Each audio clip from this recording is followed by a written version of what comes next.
ಕಮ್ಮಿ ಇದ್ರಲ್ಲಿ ಬರ್ದಿರೋದಂದ್ರೆ ಕಮ್ಮಿ ದುಡ್ಡೇ ಖರ್ಚು ಮಾಡ್ದಲ್ಲೇ ಬರ್ದಿದ್ದಂತ ಹೇಳಿದ್ರೆ ಅದು ಗಾಂಜಾ ಸಾಂಗ್ ಅಂತ. ಅದು ಬ್ಯಾನ್ ಮಾಡ್ಬಿಟ್ರ ಹಾಡನ್ನ. ಸಾಂಗ್ ಆಕ್ಚುಲಿ ಲಿಟ್ರಲ್ ಬ್ಯಾನ್ ಅದು ಡಿಲೀಟ್ ಮಾಡಿಸ್ಬಿಟ್ರು ಅದನ್ನ.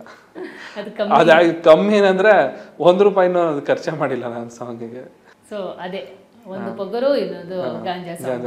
ಸರ್, ಇದೆಲ್ಲವನ್ನ ಹೊರತುಪಡಿಸಿ ಇವತ್ತು ಪ್ರತಿಯೊಬ್ಬರು ಕೇಳ್ತಾರೆ, ನಾನು ಕೇಳ್ತಿದ್ದೀನಿ, ನಿಮ್ಮ ವೈಯಕ್ತಿಕ ವಿಚಾರಕ್ಕೆ ಬಂದರೆ ಎಗೈನ್ ಡಿವೋರ್ಸ್ ಎಷ್ಟು ಮಾನಸಿಕವಾಗಿ ನೀವು ಕುಗ್ಗಿ ಹೋಗಿದ್ದೀರಾ ಈ ಒಂದು ಮಾತನ್ನ ಕೇಳಿದಾಗ ಅಂತ? ಇಲ್ಲಪ್ಪ, ಈಗ ಅದು ಆ ಝೋನಿಂದ ಹೊರಗಡೆ ಬಂದ್ಬಿಟ್ಟಿದ್ದೀನಿ. ನಮ್ಗೆ ಬಿಕಮ್ ವೆರಿ ಸ್ಟ್ರಾಂಗ್.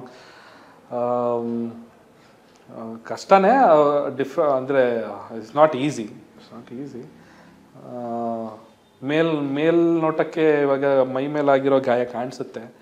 ಅದು ಯಾವಾಗ ವಾಸಿ ಆಗುತ್ತೆ ಅಂತಲೂ ಗೊತ್ತಾಗುತ್ತೆ. ಹಿಂಗೆ ನೋಡ್ತಾನೆ ಇಲ್ಲಿ ಒಂದು ಗಾಯ ಆಗಿತ್ತು ಅಂದರೆ ವಾಸಿ ಆಗಿ ಲಾಸ್ಟಿಗೆ ಒಂದು ದಿವಸ ಏನೂ ಇರೋದಿಲ್ಲ. ಬಟ್ ಮನಸ್ಸೊಳಗಡೆ ಆಗಿರೋ ಗಾಯ ಅದು ಯಾವಾಗ ವಾಸಿ ಆಗುತ್ತೆ ಅಂತಲೂ ಗೊತ್ತಾಗಲ್ಲ. ಅದು ಪದೇ ಮತ್ತೆ ಕಾಡ್ತಾ ಇರುತ್ತೆ, ಇಲ್ಲ ಅಂತಲ್ಲ. So it's okay, no problem. ಇನ್ನು ನಾನಿವಾಗ ನನಗೆ ಒಂದು ಸಕ್ಸಸ್ ಬೇಕು, ಅದಕ್ಕೋಸ್ಕರ ಕೆಲಸ ಮಾಡ್ತಾ ಇದ್ದೀನಿ. ಸೊ ಮೇ ಬಿ ಆ ಸಕ್ಸಸ್ ಆದಷ್ಟು ಬೇಗ ಸಿಕ್ಕಲಿ ಅಂತ ಪ್ರಾರ್ಥನೆ. ಈ ಒಂದು ಡಿವೋರ್ಸ್ ಆದಮೇಲೆ ನಿಮ್ಮ ಜೀವನದಲ್ಲಿ ಏನೆಲ್ಲ ಬದಲಾಗಿದೆ? ಮಾನಸಿಕ ನೆಮ್ಮದಿ ಆಗಿರ್ಬೋದು ಅಥವಾ ಒತ್ತಡಗಳೇನಾದ್ರೂ ಇದೆಯಾ ಅಂತ? ಇಲ್ಲ, ಇವಾಗ ಒತ್ತಡದಿಂದ ಹೊರಗಡೆ ಬರಲಿಕ್ಕೆ ಡಿವೋರ್ಸ್ ಆಗಿರೋದು. ಸೊ ಈಗ ಒತ್ತಡ ಇಲ್ಲ, ಇವಾಗ ಆರಾಮಾಗಿದ್ದೀನಿ. ಕಮ್ಮಿ ಇದ್ರಲ್ಲಿ ಬರ್ದಿರೋದಂದ್ರೆ ಕಮ್ಮಿ ದುಡ್ಡೇ ಖರ್ಚು ಮಾಡ್ದಲ್ಲೇ ಬರ್ದಿದ್ದಂತ ಹೇಳಿದ್ರೆ ಅದು ಗಾಂಜಾ ಸಾಂಗ್ ಅಂತ. ಅದು ಬ್ಯಾನ್ ಮಾಡ್ಬಿಟ್ರ ಹಾಡನ್ನ. ಸಾಂಗ್ ಆಕ್ಚುಲಿ ಲಿಟ್ರಲ್ ಬ್ಯಾನ್ ಅದು ಡಿಲೀಟ್ ಮಾಡಿಸ್ಬಿಟ್ರು ಅದನ್ನ. ಅದು ಕಮ್ಮಿ ಏನಂದ್ರೆ ₹1 ಖರ್ಚೆ ಮಾಡಿಲ್ಲ ನಾನು ಸಾಂಗಿಗೆ. ಸೊ ಅದೇ ಒಂದು ಪೊಗರು ಇನ್ನೊಂದು ಗಾಂಜಾ ಸಾಂಗ್. ಸರ್, ಇದೆಲ್ಲವನ್ನ ಹೊರತುಪಡಿಸಿ ಇವತ್ತು ಪ್ರತಿಯೊಬ್ಬರು ಕೇಳ್ತಾರೆ, ನಾನು ಕೇಳ್ತಿದ್ದೀನಿ, ನಿಮ್ಮ ವೈಯಕ್ತಿಕ ವಿಚಾರಕ್ಕೆ ಬಂದರೆ ಎಗೈನ್ ಡಿವೋರ್ಸ್ ಎಷ್ಟು ಮಾನಸಿಕವಾಗಿ ನೀವು ಕುಗ್ಗಿ ಹೋಗಿದ್ದೀರಾ ಈ ಒಂದು ಮಾತನ್ನ ಕೇಳಿದಾಗ ಅಂತ? ಇಲ್ಲಪ್ಪ, ಈಗ ಅದು ಆ ಝೋನಿಂದ ಹೊರಗಡೆ ಬಂದ್ಬಿಟ್ಟಿದ್ದೀನಿ. ನಮ್ಗೆ ಬಿಕಮ್ ವೆರಿ ಸ್ಟ್ರಾಂಗ್. ಕಷ್ಟನೇ, ಅಂದರೆ ಇಟ್ಸ್ ನಾಟ್ ಈಸಿ. ಮೇಲ್ ನೋಟಕ್ಕೆ ಇವಾಗ ಮೈ ಮೇಲಾಗಿರೋ ಗಾಯ ಕಾಣಿಸುತ್ತೆ.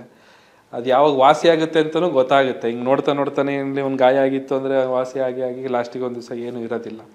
ಬಟ್ ಮನಸ್ಸೊಳಗಡೆ ಆಗಿರೋ ಗಾಯ ಅದು ಯಾವಾಗ ವಾಸಿ ಆಗುತ್ತೆ ಅಂತಲೂ ಗೊತ್ತಾಗಲ್ಲ. ಅದು ಪದೇ ಮತ್ತೆ ಕಾಡ್ತಾ ಇರುತ್ತೆ, ಇಲ್ಲ ಅಂತಲ್ಲ. So it's okay, no problem. ಇನ್ನು ನಾನಿವಾಗ ನನಗೆ ಒಂದು ಸಕ್ಸಸ್ ಬೇಕು, ಅದಕ್ಕೋಸ್ಕರ ಕೆಲಸ ಮಾಡ್ತಾ ಇದ್ದೀನಿ. ಸೊ ಮೇ ಬಿ ಆ ಸಕ್ಸಸ್ ಆದಷ್ಟು ಬೇಗ ಸಿಕ್ಕಲಿ ಅಂತ ಪ್ರಾರ್ಥನೆ. ಈ ಒಂದು ಡಿವೋರ್ಸ್ ಆದಮೇಲೆ ನಿಮ್ಮ ಜೀವನದಲ್ಲಿ ಏನೆಲ್ಲ ಬದಲಾಗಿದೆ? ಮಾನಸಿಕ ನೆಮ್ಮದಿ ಆಗಿರ್ಬೋದು ಅಥವಾ ಒತ್ತಡಗಳೇನಾದ್ರೂ ಇದೆಯಾ ಅಂತ? ಇಲ್ಲ, ಇವಾಗ ಒತ್ತಡದಿಂದ ಹೊರಗಡೆ ಬರಲಿಕ್ಕೆ ಡಿವೋರ್ಸ್ ಆಗಿರೋದು. ಸೊ ಈಗ ಒತ್ತಡ ಇಲ್ಲ, ಇವಾಗ ಆರಾಮಾಗಿದ್ದೀನಿ. ಕಮ್ಮಿ ಇದ್ರಲ್ಲಿ ಬರ್ದಿರೋದಂದ್ರೆ ಕಮ್ಮಿ ದುಡ್ಡೇ ಖರ್ಚು ಮಾಡ್ದಲ್ಲೇ ಬರ್ದಿದ್ದಂತ ಹೇಳಿದ್ರೆ ಅದು ಗಾಂಜಾ ಸಾಂಗ್ ಅಂತ. ಅದು ಬ್ಯಾನ್ ಮಾಡ್ಬಿಟ್ರ ಹಾಡನ್ನ. ಸಾಂಗ್ ಆಕ್ಚುಲಿ ಲಿಟ್ರಲ್ ಬ್ಯಾನ್ ಅದು ಡಿಲೀಟ್ ಮಾಡಿಸ್ಬಿಟ್ರು ಅದನ್ನ. ಅದು ಕಮ್ಮಿ ಏನಂದ್ರೆ ₹1 ಖರ್ಚೆ ಮಾಡಿಲ್ಲ ನಾನು ಸಾಂಗಿಗೆ. ಸೊ ಅದೇ ಒಂದು ಪೊಗರು ಇನ್ನೊಂದು ಗಾಂಜಾ ಸಾಂಗ್. ಸರ್, ಇದೆಲ್ಲವನ್ನ ಹೊರತುಪಡಿಸಿ ಇವತ್ತು ಪ್ರತಿಯೊಬ್ಬರು ಕೇಳ್ತಾರೆ, ನಾನು ಕೇಳ್ತಿದ್ದೀನಿ, ನಿಮ್ಮ ವೈಯಕ್ತಿಕ ವಿಚಾರಕ್ಕೆ ಬಂದರೆ ಎಗೈನ್ ಡಿವೋರ್ಸ್ ಎಷ್ಟು ಮಾನಸಿಕವಾಗಿ ನೀವು ಕುಗ್ಗಿ ಹೋಗಿದ್ದೀರಾ ಈ ಒಂದು ಮಾತನ್ನ ಕೇಳಿದಾಗ ಅಂತ? ಇಲ್ಲಪ್ಪ, ಈಗ ಅದು ಆ ಝೋನಿಂದ ಹೊರಗಡೆ ಬಂದ್ಬಿಟ್ಟಿದ್ದೀನಿ. ನಮ್ಗೆ ಬಿಕಮ್ ವೆರಿ ಸ್ಟ್ರಾಂಗ್. ಕಷ್ಟನೇ, ಅಂದರೆ ಇಟ್ಸ್ ನಾಟ್ ಈಸಿ. ಮೇಲ್ ನೋಟಕ್ಕೆ ಇವಾಗ ಮೈ ಮೇಲಾಗಿರೋ ಗಾಯ ಕಾಣಿಸುತ್ತೆ. ಅದು ಯಾವಾಗ ವಾಸಿ ಆಗುತ್ತೆ ಅಂತಲೂ ಗೊತ್ತಾಗುತ್ತೆ. ಹಿಂಗೆ ನೋಡ್ತಾನೆ ಇಲ್ಲಿ ಒಂದು ಗಾಯ ಆಗಿತ್ತು ಅಂದರೆ ವಾಸಿ ಆಗಿ ಲಾಸ್ಟಿಗೆ ಒಂದು ದಿವಸ ಏನೂ ಇರೋದಿಲ್ಲ. ಬಟ್ ಮನಸ್ಸೊಳಗಡೆ ಆಗಿರೋ ಗಾಯ ಅದು ಯಾವಾಗ ವಾಸಿ ಆಗುತ್ತೆ ಅಂತಲೂ ಗೊತ್ತಾಗಲ್ಲ. ಅದು ಪದೇ ಮತ್ತೆ ಕಾಡ್ತಾ ಇರುತ್ತೆ, ಇಲ್ಲ ಅಂತಲ್ಲ. So it's okay, no problem. ಇನ್ನು ನಾನಿವಾಗ ನನಗೆ ಒಂದು ಸಕ್ಸಸ್ ಬೇಕು, ಅದಕ್ಕೋಸ್ಕರ ಕೆಲಸ ಮಾಡ್ತಾ ಇದ್ದೀನಿ. ಸೊ ಮೇ ಬಿ ಆ ಸಕ್ಸಸ್ ಆದಷ್ಟು ಬೇಗ ಸಿಕ್ಕಲಿ ಅಂತ ಪ್ರಾರ್ಥನೆ. ಈ ಒಂದು ಡಿವೋರ್ಸ್ ಆದಮೇಲೆ ನಿಮ್ಮ ಜೀವನದಲ್ಲಿ ಏನೆಲ್ಲ ಬದಲಾಗಿದೆ? ಮಾನಸಿಕ ನೆಮ್ಮದಿ ಆಗಿರ್ಬೋದು ಅಥವಾ ಒತ್ತಡಗಳೇನಾದ್ರೂ ಇದೆಯಾ ಅಂತ? ಇಲ್ಲ, ಇವಾಗ ಒತ್ತಡದಿಂದ ಹೊರಗಡೆ ಬರಲಿಕ್ಕೆ ಡಿವೋರ್ಸ್ ಆಗಿರೋದು. ಸೊ ಈಗ ಒತ್ತಡ ಇಲ್ಲ, ಇವಾಗ ಆರಾಮಾಗಿದ್ದೀನಿ.